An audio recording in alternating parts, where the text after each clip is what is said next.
orang pasti punya kampung halaman. Kampung halaman senantiasa membuat rindu.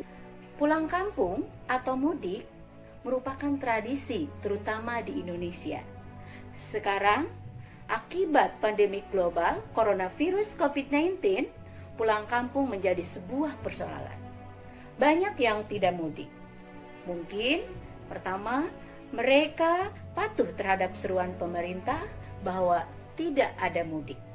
Yang kedua, karena sebagai bentuk sayang kepada keluarga. Dan hari ini seorang penyair Banten akan bercerita tentang kampung halaman di dalam puisi-puisinya. Sebelumnya, terima kasih yang sudah subscribe dan like. Hatur nuhun. Saya Toto Stiradik. Saya akan berbicara tentang kampung halaman dalam puisi-puisi saya. Tapi sebelum itu saya ngopi dulu. Baru kita bincangkan tentang kampung halaman. Banyak para penyair di Indonesia maupun penyair dunia yang menulis tentang kampung halaman, terutama kampung halamannya sendiri.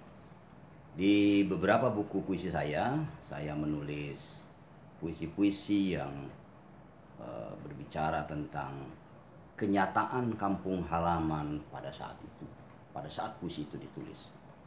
Ada beberapa puisi nanti yang akan saya bacakan dengan nuansa yang berbeda, dengan suasana yang berbeda di antara ketiga puisi tersebut. Baik, puisi pertama saya akan bacakan dari buku puisi Bebegik. Ada satu puisi saya di sini yang berjudul Kampung Kesayangan. Puisi ini ditulis pada tahun 1994, sudah cukup lama, dan puisi ini ditulis untuk mengenang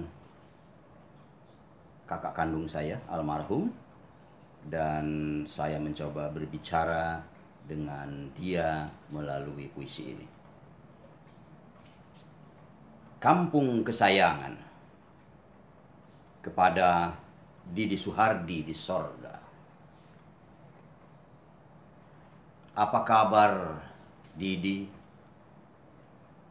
12 tahun sudah kita tak lagi bermain di lumpur sawah, saling berbantah, kemudian mencuri buku-buku di toko dan perpustakaan kota, sambil menghayalkan kampung kesayangan yang lebih baik.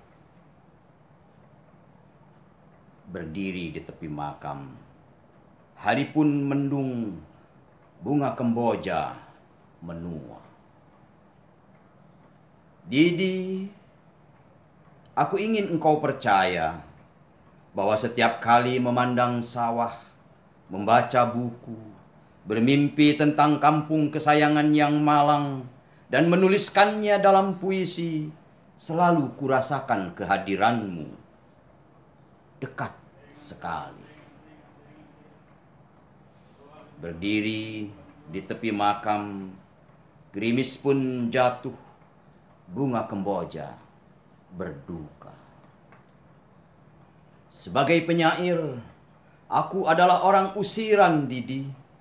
Sunyi di pojokan peradaban, tanpa pintu, tanpa jendela, tanpa cinta. Sementara bau amis darah mengembara sepanjang sejarah, sepanjang ketololan manusia.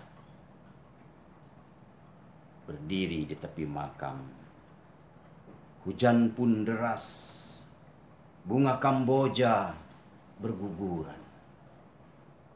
Didi, Didi, berjanjilah membawaku ke kampungmu yang baru, ke sawah-sawah yang bercahaya, ke langit biru dengan udara wangi mawar, ke kehidupan penuh nyanyian bidadari. Kampung kesayangan. Oh, kampung kesayangan kita. Serang, 20 Juni 1994. Nah, Itu puisi saya yang pertama yang saya tulis pada tahun 1994. Sudah cukup lama di tahun 2020 ini. Ada beberapa puisi lain yang saya tulis tentang kampung halaman juga, tapi dengan suasana yang berbeda, dengan pesan-pesan yang berbeda. Tapi saya ganti kostum dulu. Ketemu lagi dengan saya, Toto Steradik. Sudah ganti kostum, berbeda dengan penampilan yang pertama tadi. Untuk puisi yang kedua, saya akan bacakan sebuah puisi sama, ditulis pada tahun 1994. Terhimpun dalam buku puisi Ode Kampung. Ini buku puisi bersama Golagong. Elegi Serang. Selamat pagi cintaku. Tanah sebelah mana lagi kah bakal kau tanam pabrik-pabrik dan mimpi buruk? Kuntum mawar, tanggal dari tangkai, tersesat di warung-warung kelam, mencari harum dalam botol-botol parfum yang kau jajah dengan gairah berlebihan. Mabuk iklan kemajuan, betapa mudah dan murah cinta kau gadaikan. Dari detik ke detik, deru mesin, rintih pohon. Selamat siang cintaku, kampung yang mana lagi kah bakal kau kirim ke belantara keasingan dan kekosongan.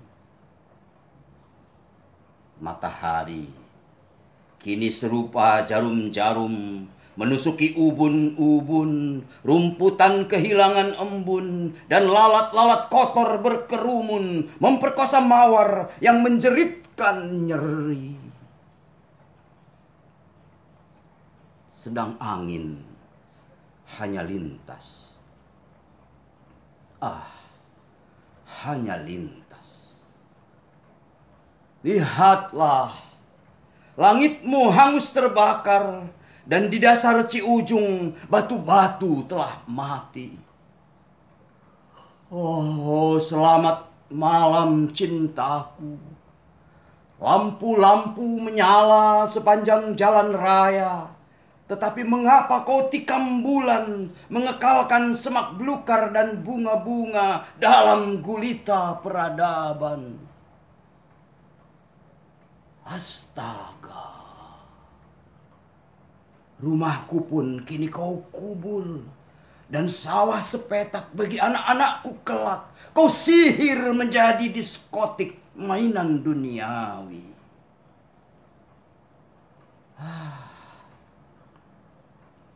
Tiba-tiba engkau begitu asing bagiku. Maka dari sisa pecahan bulan dan mawar di trotoar, kutulis sajak-sajak kematian. Serang, Oktober 1994. Demikian puisi yang kedua, yang nadanya memang muram dan diberi judul Elegi Serang. Untuk itu, saya akan masuk ke puisi yang ketiga yang akan saya bacakan di sini pada kesempatan kali ini. Puisi yang saya tulis pada tahun 1999. Ini masih tentang kampung halaman saya, tempat saya dilahirkan, dan ditulis dengan bumbu sejarah. Karena ada beberapa fakta-fakta yang saya tulis dalam puisi ini berdasarkan kisah-kisah sejarah. Tirtayasa. Jalan tanah berdebu, sepanjang tepi irigasi tua, muram dan membosankan di bawah cuaca terik. Tak ada lagi perahu-perahu berlayar ke laut utara, melintas benua dan sawah yang menghampar hanya terkapar, garing, putus asa. Kecuali angin yang asin, seluruhnya tinggal kepingan kenangan, pucat dan pudar dalam banyak bagian. Oh, kampung leluhur, kerajaan yang tumpur, udik yang tersungkur. Di pasar, hatiku bergetar. Kucium bau hangus yang tajam dari arah makam kusam. Segumpal cahaya melesat, membutakan mataku. Tapi kulihat seorang lelaki tua dengan janggut perak pada satu senja yang rumit di penghujung Desember tahun 1682 membumi hanguskan keraton dan kampung-kampung yang dibangunnya bertahun-tahun. Pontang di barat, tanah hara di timur sudah jatuh. Tapi Tirtayasa tak bisa takluk. Abdul Fattah, Sultan sepuh itu, berkata. Kemudian bersama yang setia menembus alas keranggan di selatan, mendirikan kemah, berpindah-pindah, mengobarkan panji perang di tengah hutan purba yang liar hingga pedalaman Sajira. Tidak, anakku, Tirtayasa tak bisa takluk. Tapi di sini, kini, ingatan telah remuk. Tirtayasa yang tua hanya peta lapuk, hancur dimakan bubuk. Hanya isyarat-isyarat cahaya di langit tanpa Lazuardi, dikunyah sepi. Oh, kampung leluhur, kerajaan yang tumpur, udik yang tersungkur. Tirtayasa 1999. Itu tadi puisi yang ketiga yang berjudul Tirtayasa, sebuah puisi tentang kampung halaman saya yang saya baca di buku-buku sejarah dan kemudian saya konfrontasikan dengan realitas pada saat itu, pada tahun 1999, dan muncullah puisi tersebut. Terima kasih, mudah-mudahan bermanfaat buat kawan-kawan semua. Saya kembalikan kepada Aura Zahra Bima Padi. Terima kasih sudah menyaksikan channel YouTube kami. Sampai ketemu di cerita berikutnya. Dadah.